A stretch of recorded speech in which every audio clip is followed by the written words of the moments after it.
जय हिंद। जयशंकर प्रसाद का जीवन परिचय हम लोग पढ़ने वाले हैं। तो चलिए वीडियो स्टार्ट करते हैं। हिंदी साहित्य के महान कवि, नाटककार, कहानीकार एवं निबंधकार जयशंकर प्रसाद जी का जन्म सन 1889 ईस्वी में हुआ था। तो क्वेश्चन ये है जो कि ये हर साल आता है, 2011 से लेकर के 2020 तक लगातार आया है और इस साल भी ज़रूर से आएगा, ये क्लियर है। तो आप इसे रट लीजिए क्योंकि ये आपको 3-4 नंबर दिला सकता है। तो चलिए वीडियो को स्टार्ट करते हैं। काशी के प्रसिद्ध सुगानी शाहू परिवार में हुआ था। इनका प्रारंभिक शिक्षा घर पर ही हुई, साथ ही वेद, पुराण, इतिहास, दर्शन आदि का भी गहन अध्ययन था। यानी इन्होंने अपनी प्रारंभिक शिक्षा जो होती है वो घर में ही की थी और इन्होंने वेद, पुराण आदि का भी अध्ययन किया था घर में ही बैठकर। और युवावस्था के पूर्व ही भाभी और एक के बाद दूसरी पत्नी का भी मृत्यु हो गया, अर्थात इनका एक पहले से ही शादी हुआ था जो कि वो वाली पत्नी इनकी मर चुकी थी और उसके पश्चात जो दूसरा विवाह हुआ वो भी पत्नी इनकी बीमारी से ग्रस्त थी जो कि कुछ ही समय बाद मृत्यु हो गया। साथ में ही इनके भाभी का भी मृत्यु हो गया। मृत्यु से इनके ऊपर परिस्थितियों का पहाड़ ही टूट पड़ा। प्रसाद जी का शरीर चिंताओं से जर्ज होता गया और ये यक्ष रोग से ग्रस्त हो गए।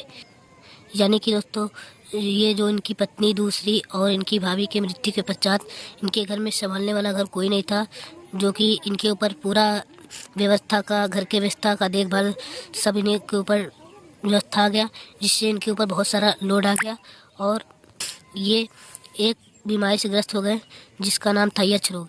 ये इस रोग से पीड़ित थे और 14 नवंबर सन 1937 ईस्वी को केवल 48 वर्ष की आयु में हिंदी साहित्याकाश में रिक्त उत्पन्न करते हुए इन्होंने इस संसार से विदा ली। तो आपको सिर्फ इनका जन्म कब हुआ था, 1889 ईस्वी में इनका जन्म स्थान और इनके पिता का नाम, इनके माता का नाम तो दिया नहीं है वैसे, और इनका जन्म मृत्यु आपको बस इतना याद कर लेना है। बाकी कहानी आप बनाकर लिख सकते हैं एक बार पढ़ने के बाद। तो बहुत ही इजी तरीके से लिखा हूँ मैंने इसे। अगर आप इसको याद कर लेते हैं तो आपको 3-4 नंबर पक्के हो जाते हैं। तो चलिए इनका कृतियों में बात करते हैं, इनकी कृतियों का। तो प्रसाद जी ने काव्य, नाटक, कहानी, उपन्यास और निबंधों की रचना की। इनकी प्रमुख कृतियों का विवरण निम्नलिखित है। जैसे कि पहला है नाटक, कहानी, संग्रह, उपन्यास, निबंध। 5वां काव्य है। तो ये सभी इनके प्रमुख कृतियां हैं। तो साहित्य में स्थान देख लेते हैं इनका। तो ज़्यादा बड़ा हम नहीं बनाएंगे, इसको बहुत शॉर्ट कर दिया हमने। इसको आप मत शॉर्ट कीजिए ज़्यादा, नहीं तो आपको जो एग्जामिनर होता है ना वो नंबर नहीं देगा। तो चलिए पढ़ लीजिए एक बार। प्रसाद जी छायावादी युग के जनक तथा युग परावर्तक रचनाकार हैं, यानी कि ये जनक माने जाते हैं छायावादी युग के। तो चलिए रचना देख लेते हैं। इनकी रचना है स्कंदगुप्त, एक